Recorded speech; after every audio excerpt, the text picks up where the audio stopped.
It's time for Anudder college football convo. With that man, Stanford Steve.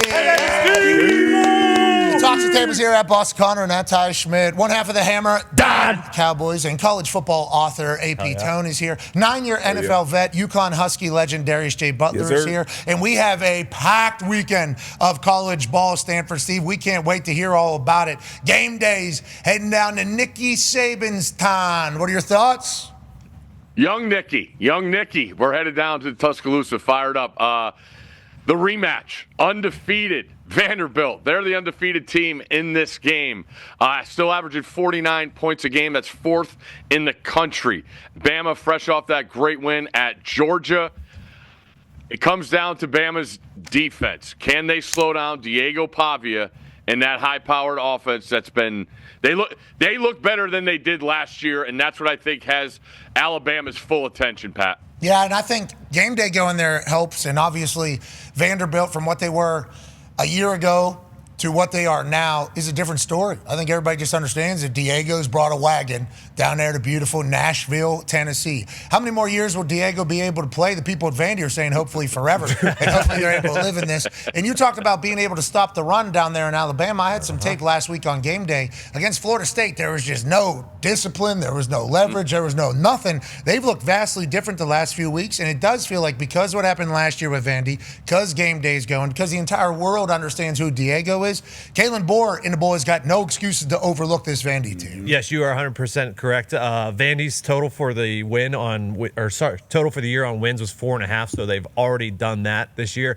I think their defense is a little more salty than it has been in the past, so they're better there. But you talk about the Alabama run defense, and you did it last week. Then they went and gave up 227 on the ground to Georgia, so not exactly fixed last week. And on the road. Yes, and Steve talked about them being Vandy being the number 4 scoring offense. They're also the number 4 rushing offense in yards per rush. Bama's ranked 90th in rush defense, so it's can they stop the run in this game? Bama and Pavia is their leading rusher, so he's their leading passer, he's their leading rusher. He is that offense. They want Bama. They want Bama. They're about to get them, D-Butt. And, you know, they have a squad that's confident.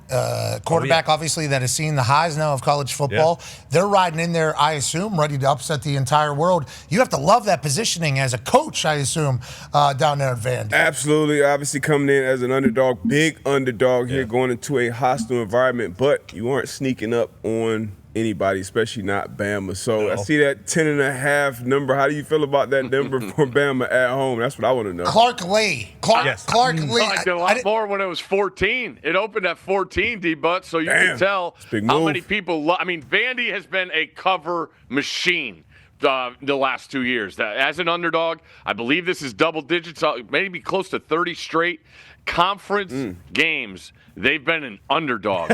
So I still think the way they play offense is really, I mean, they stretch you sideline to sideline. The quarterback run is obviously a factor. They got some speed with some transfer guys. The running back's the most underrated player in the conference, Alexander.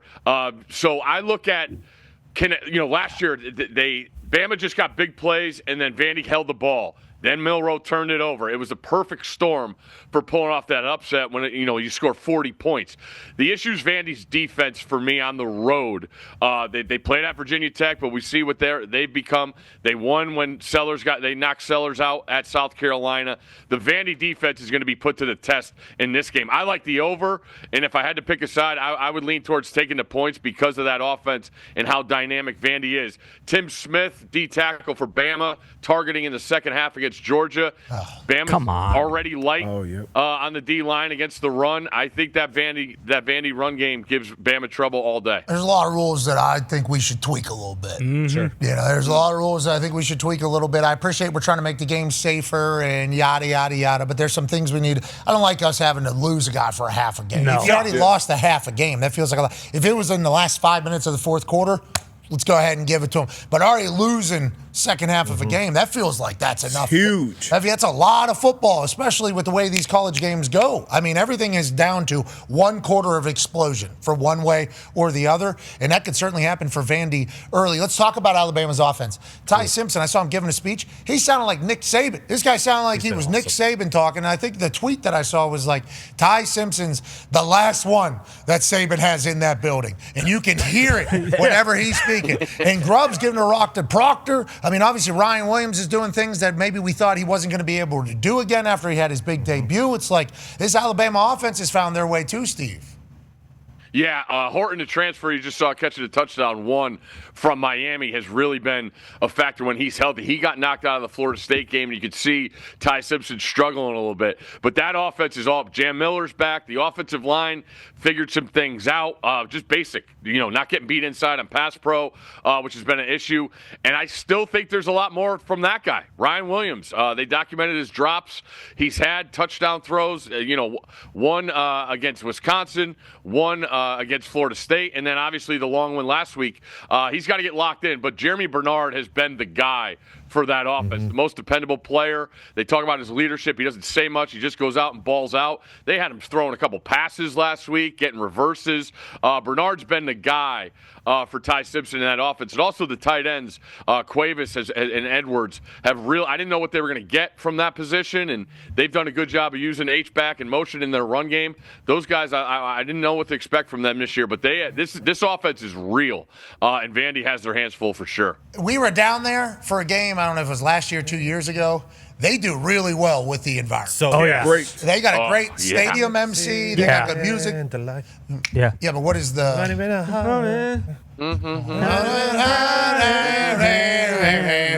Roll Tide. Fuck Auburn. Tennessee 2. I think you missed that. LSU. I did. Every school I've learned uses LSU right before the and somebody else too. That is because that's just naturally easy down there. They got a great environment down there, man. That stadium is electrifying, and it feels like a much better time to be an Alabama fan or an Alabama coach right now than it was 4 weeks ago. I'll tell you what, Vandy comes in there, Diego starts dancing all over the land. It would get loud, even though Vandy is no longer just some silent, sneaky sleeper coming into town. All right, what's the next game we need to chit-chat about, Stanford Steve? Rivalry. Florida State, fresh off that loss. Yikes. Going to, or I should say, hosting Miami. Miami off a bye. Castellanos first in the country in yards per game. That's 600. Obviously led the comeback last week. The bobble in the end zone hurts, and they lose at Virginia. This game comes down to Miami's secondary. D-Butt, we've talked about your boys down in Coral Gables a bunch. That secondary hasn't been tested since maybe the second half of the Notre Dame game. And with Deuce Robinson, I get the bobble in the end zone, but 9 catches for almost 200 yards last week. Castellanos has his guy. It's going to be about what Miami's secondary looks like on the road in this environment in a gettable game for Florida State with that offense. Miami's defense has to show out and prove they're the best in the country. What did he leave out there, Tone? He talked about the secondary. I want to talk about the Miami defensive line because Florida State's running for 330 a game, and Malzahn has had a lot of success in the past, going against Bama in these big physical defenses. So you got Bain on one side, you got Mesidor on the other, and that Miami defensive line, how does that defensive line do against that Malzahn offense that's running for 330 a game? Miami might be the best trenches team in the country, especially on defense. So can they stop the run and force Castellanos to throw against that Miami secondary? Because he's an athlete, but is he the most polished passer in the world? Maybe not. So I want to see if they can run the ball against that Miami defense. Okay, and on the Miami DBs, what do you see from them down there? Obviously coming off a bye week, so they got another week to get things right before going into Florida State. Wish game day would have went down there. Okay, that would have been a cool experience to see Florida State and Miami. On that note, you lose to Virginia. I don't know. Gotta win. Do it. That's a tough thing for the people. Once again, me and Steve do not make these decisions. Okay, these decisions are above our heads. And on that note, I think they were like, if we just go to it, And then I would say, why didn't we go to backyard brawl? West Virginia lost to Ohio, and backyard brawl that would have been maybe the only Big 12 home all year that we could have went to.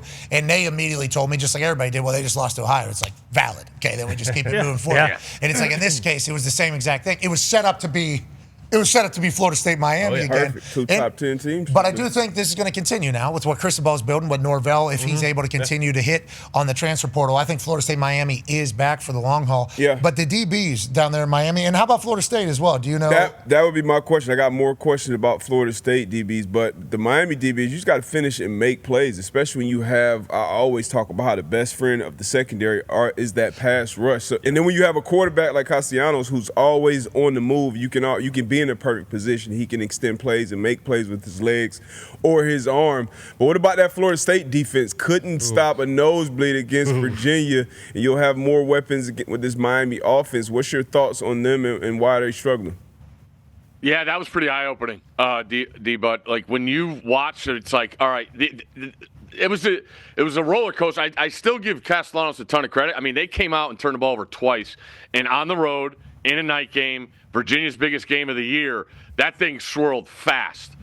So Castellanos got it back on track. But I just thought at some point Florida State would buckle down and get stops, and Virginia did a great job. Their running backs are really good, and that's what was in space. Florida State could not tackle in space. And now you got Carson Beck coming in with that group of receivers and running backs. That's a lot of pressure. You got to expect Florida State's going to be, up for this game with all that's on the line, the rivalry, and how bad you looked. You made the move to White as the DC last year, and he was great against Alabama. But this is a whole different animal, knowing what's at stake in this game. I expect Florida State's defense to be a lot better. Let's talk about this guy a little bit. Go ahead, man. Yeah, Steve, I got to be honest. I got to apologize to Carson Beck first because I thought he was a little bit of a slapdick since Kirby Smart didn't want him anymore. I was wrong. This kid's unbelievable.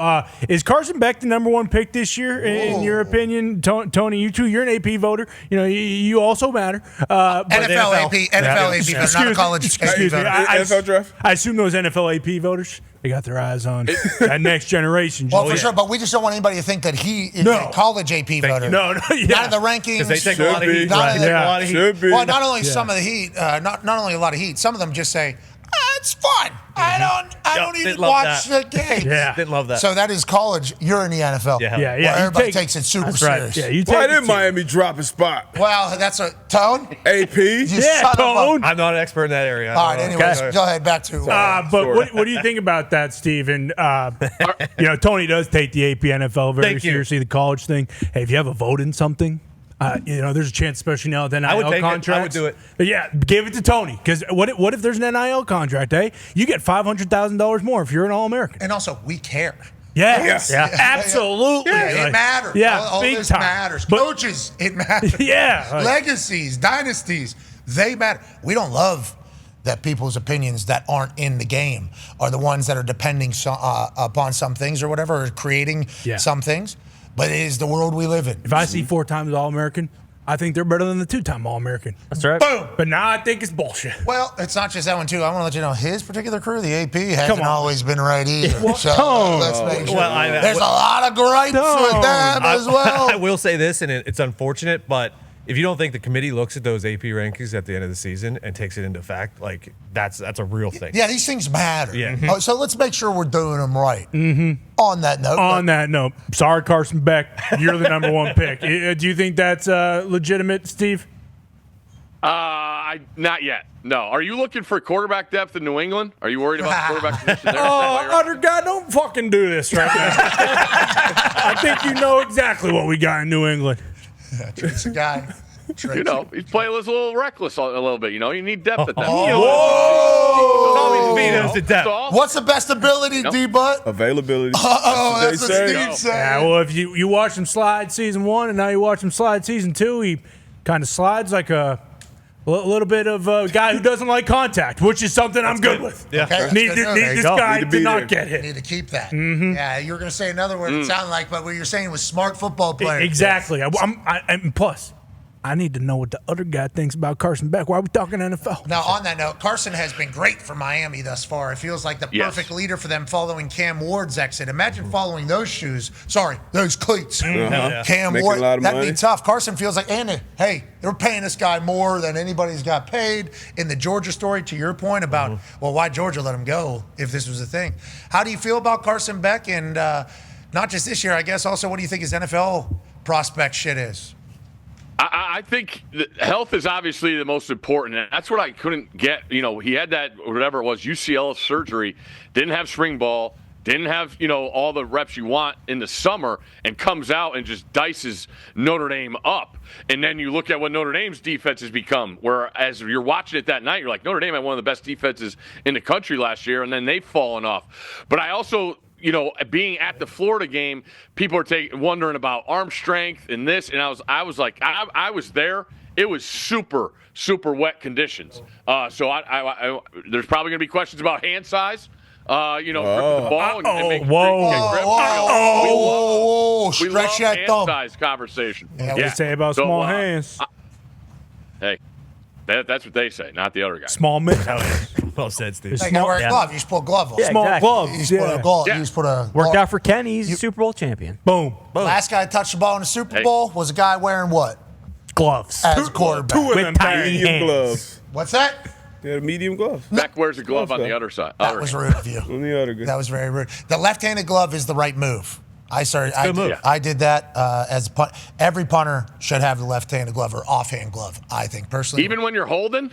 Definitely when you're holding. Yeah, definitely. Okay. Because that ball, Little steam. catching the ball every single time. Need to be able to feel, though, with your drop hand or your spin hand, you see. If it was a lefty kicker, that would have been weird for me because I would have had to put I would have had to put the other glove. The other glove. I would Yeah. have had to put the other glove on so that I could feel in the Plus, you front. would have held with your non-dominant hand, which would have been weird. Oh, too. my God, so weird. How are kickers in this game? What's the kicking matchup in this game? Any Miami, guys know? Florida State? Yeah, because, this is one of the games that can very well, historically, it's come down to some big kicks, but come down to a big kick in a hostile environment. Do we know? Miami's kicker is 14 of 14 on extra points. He is 4 of 4 on field goals with a long of 53. Who's he? He's good. He is That's great. Carter Davis. Carter Davis has a great start to the Yeah, season. yeah, he Hey, does. look out for this motherfucker to win an award.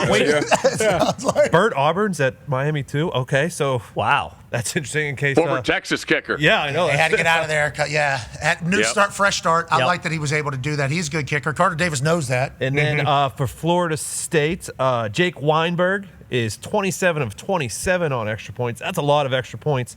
And then he has 3 of 4 on field goals with a long of 45. It looks like he missed one from 40 to 49. Okay. Good kickers. Yeah, here we go. Yeah, fine. Sounds all right. We're about to find out about. Okay, last question here comes from the Florida State side from Ty. Yeah, Steve, I think after last year, a lot of people were saying, like, hey, Mike Norvell, this guy's in over his skis. He either needs to get shit canned or go back to the cornrows. But they've been pretty solid so far this year, and he historically, I believe, is 3-0 against Miami. Is there any thought that maybe they just have an edge in this rivalry game with him? Cristobal obviously hasn't beat Florida State.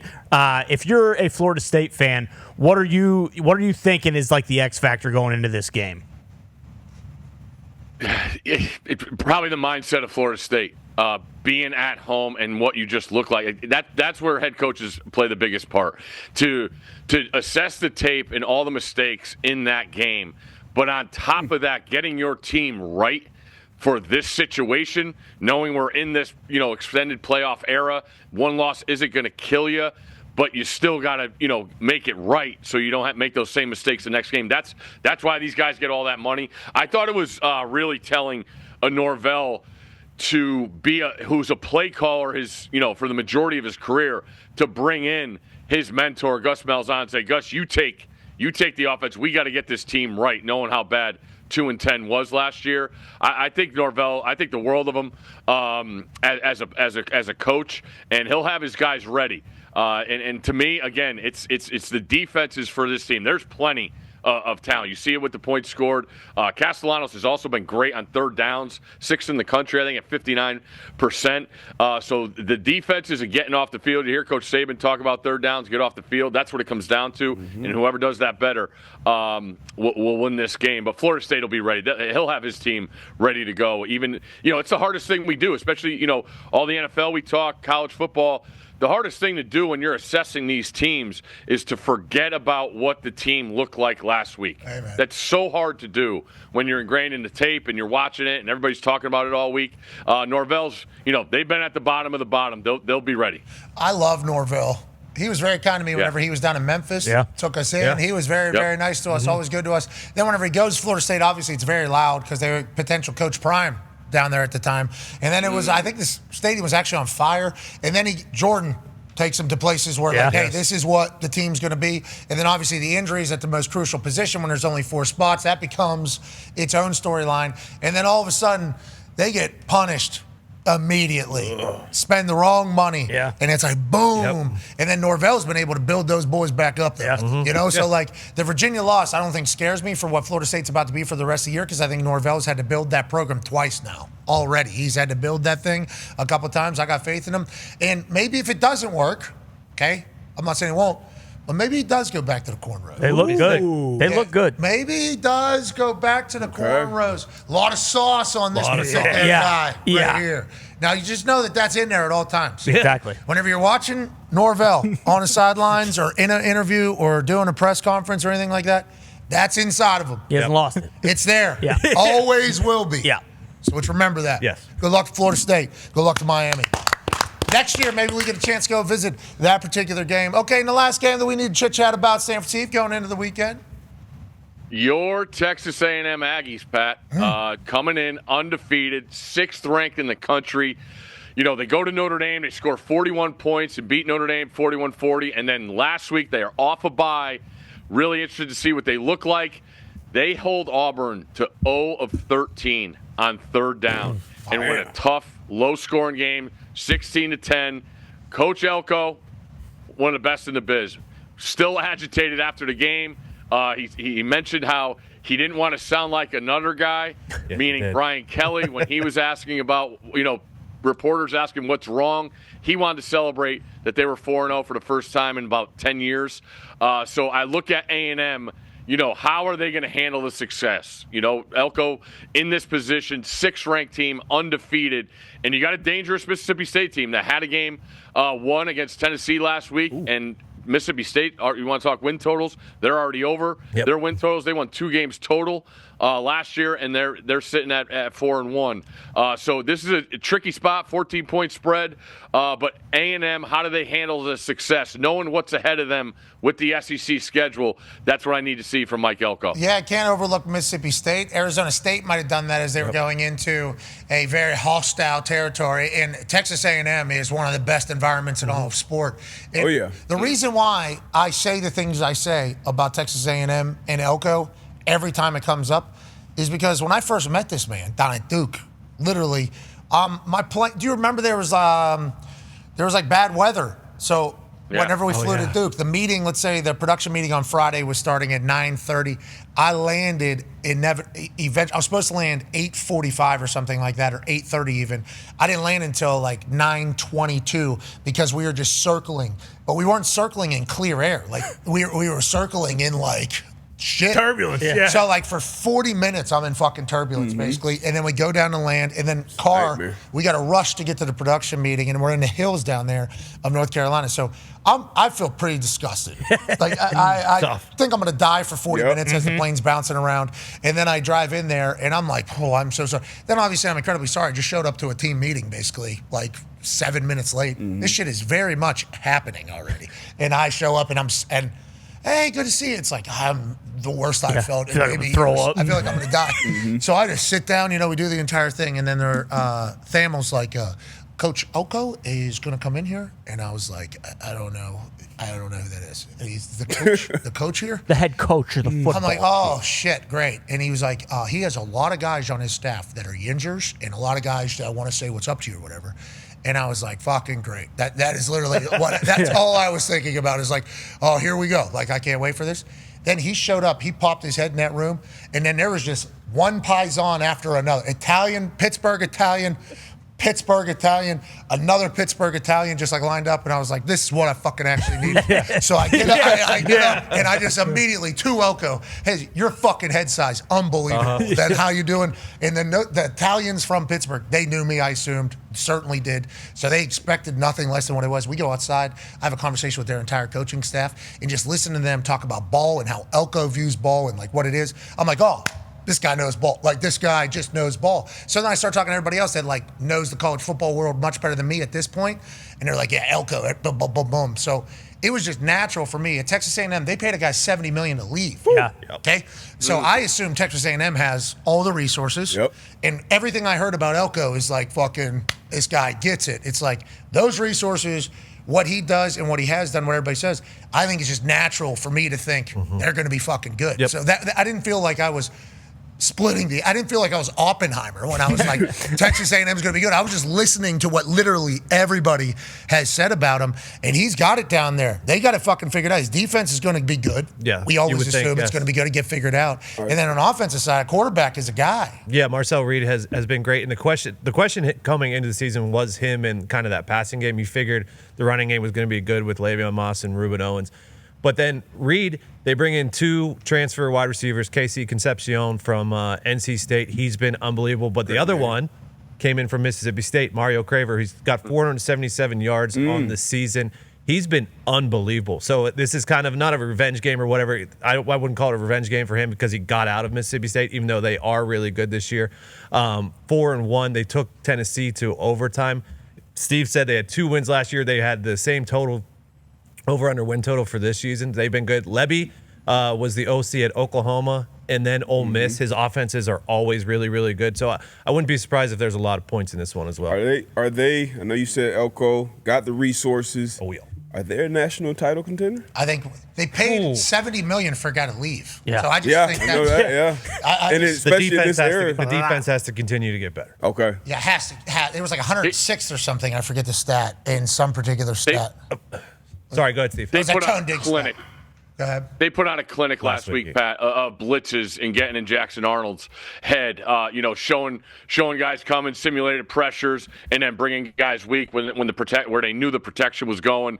They had guys coming from all over the place. It was a step in the right direction from what they looked like. And what I also love about Elko is that guy Craver, that Tone just asked. He went to his guys. His defense last year, they were like, that guy at Mississippi State was the toughest guy to guard. Okay, we're Texas A&M. Let's go get him. So now he's in Aggie, which makes this out. Yeah. So, yes, they do. Yeah, they do. To your point, they were 103rd in scoring defense before last week. Okay, yeah. So for last week's game day, yeah. So Tone puts together stats, storylines for everybody. It's like a little study sheet, basically. Do all the AP guys get those or no? No, he makes them. He cares. He cares. Yeah. He's NFL AP guy. Exactly. He's doing this for college, and all these stats, it's like great. So I watch as much of a game as I can. Normally they have these like fucking 10-minute, 12-minute games so you can see who's playing so I can get eyes on the guys. Then, I'll go check some of the blogs. Sure. How's the home team feel? Yeah. How's the home team feel? This is kind of like my game day research. How's the home team feel? I'll read some fan stuff. Oh, man, all right. So certainly got to check out for that. Then go to the other side and see how that is. And then I go to Tone's fucking stat thing, and it's like, I don't think anybody knows they're 103rd in this. This is a big stat. This one feels like here. That's very out of the ordinary for an Elko defense. Seems like they might have figured it out last week. Yeah. Speaking of figuring it out, we had a chance to be a part of that whiteout up there at Penn State for a little bit. And obviously you got to see more of the Dahn throughout the day than I did. I was holed up on my bus either watching games or taking a nap as you were out exploring. The way you described it was, I think, absolute destruction. Whenever you came onto the bus, how is it out there? I said, absolute destruction is your description of it. What are your thoughts on what we got a chance to witness? That was electric. That fucking environment. I know this is I haven't been everywhere. Okay, I haven't had the opportunity to be everywhere and everything like that. I walked out basically with the team. Yeah. The team walked out. I was standing on the field as it all happened. I was standing where I'm not supposed to be at all. So I feel like I actually experienced how, you're supposed to. If this was the best you could experience something, let's put this kid in this. They should do Make-A-Wish and stuff. That's kind of how they treated me there. Sure. That's kind of what it was in the entirety of it all. And then we're standing on the sidelines. I see Stanford Steve on the side. He's getting in his game too. He's got hands on knees, watching. 3-point stance, maybe? And the athletic, that man right there that I'm slapping hands with, that's athletic director Pat Kraft, former middle linebacker for the Indiana Hoosiers, wore a neck roll, is the only executive at his level that has been documented in the past wearing a neck roll on his football pads. Okay, you need to know that. I had a chance to catch up with him. Obviously, he let me do that. But I talked to him about the state of college football right now and how they view it. Because up there, they're going all in on all sports, basically because that's what the time's calling for. Hell yeah. Here's a chat with Pat and Jack and Pat Kraft. In the ever-changing times that we're in, obviously there's a thought of maybe a top 60 for football. Yeah. Coach Saban's talked about it. Coach Rodriguez has talked about it. OGs of college ball think that that's the only way that we can really get this right. And maybe there's a lot of TV money that's sitting out there. But that's not real, right? Because TV contracts are very long. And they're all separated out differently. And we would need ADs from every school, presidents from every school, coaches from every school, donors from every school to agree on something? You would need presidents and ADs, and more importantly, network presidents. So that's. Did we just let that sit there for a while? Yeah, that's never. But the Big Ten's in a great spot. Oh, we're in an awesome. Listen. I love that you guys are here, and you guys are the best. And Fox has been a really good partner. We're on NBC in prime time, CBS. Come on, I grew up watching those, and that. That's. But there is the ecosystem is all these people. Now, my humble opinion, and I'm not breaking any news, is we all got our buddies in this business. And I started to call some of my friends, why are the ADs just not getting in a room together, in the Power Four in particular, and say, hey guys, let's just come together. I don't know if we're sharing all the same information, but let's figure this out. Nothing against our commissioners. I love Tony, and I think Tony does a great job. But right now, let the practitioners in a room and say, what are your thoughts? What are your thoughts? How do we make this better? Because I do think for the good of the game, having been at Temple, having been at Boston College, and now here, we want everybody to be in that ecosystem. And I think letting the guys and the leaders in the room to discuss it and say, all right, let's throw it up on the board. Let's see how it works. Would be a good thing. I think so too, Steve. It's in this world and climate that we're in, I think there's always a lot of questions about losing the greatness of the sport. I loved hearing from him, we're going to try to, ADs also have some say. I think they're meeting relatively soon. I think this meeting is, and I think there's a lot of people that are going to this meeting. I appreciate that that's happening. And I think all these ADs, obviously they love sports, and in the world I think they all just want to know what's possible. You know what I mean, Steve? I think that's kind of the goal here. Yeah, and I just love his perspective, as you pointed out. Only got to wear a neck roll in those meetings. That we need those guys. We need those guys, and in those conversations. So it's on top of what's possible, as you point out. Everybody can't help but keep wondering what it is, and that's what makes it so crazy, because you have us doing what we do. You have the ADs in it. You have the players that are always changing. You have coaches that are constantly looking over their shoulder saying, what's this guy doing? Or how much is that school paying that guy? There's so many parameters that I think people just need to dial it in, and that would be a great way to do it. And it starts with those guys getting in the room, like he said, getting up the board, and let's hash this thing out. All right, let's see what's possible here. How long are your deals for? Yeah. What have you promised? What have we promised? So can we get out of that one? Nah. Yeah, okay. So now all of a sudden, this is the only problem. It's the more brains that are kind of trying to row in the right direction, I think is good, because college football, and let alone the women's volleyball game I went to that was packed out playing USC, so no USC fans. Yeah. I don't think any USC. They got Nebraska coming up, I think, maybe next week or a week or two. That whole place obviously will be to the gills. Room only. So you talk about college sports as a whole, up and to the right, but football, definitely up and to the right. Ratings through the roof. Obviously, more ancillary shows, more companies wanting to do business, more platforms to stream these games, more people wanting to get into live sports. It's everything is still very much ahead for the college football landscape and the college sports world as well. I'm happy that we're at least trying to figure out how we're going to go about going forward. Shout out to Pat Kraft. Shout out to the people involved. Shout out to you, Stanford Steve. You're the man. We'll see you next week, brother. Actually, I'll see you down in Teton, brother. One quick one on the way out. Do we have an update on Gronowski? At this point, after seeing how Hank Brown was, I'd be willing to maybe give my leg for Gronowski so he could finish the season because Hank Brown just ain't cutting it. All right. Well, you're in a lot better spot than you were on that FaceTime, Ty. I'll put it that way. You look great. Yeah, I wasn't. I mean, that's one of my favorite things to do each week. Somebody who's a massive fan of a team that I'm friends with. Yep. Game literally. We all know it's coming. As the game is ending, and gotcha. Want to see? Hey, come on. And for whatever reason, I feel like I've been on the other end of those a lot.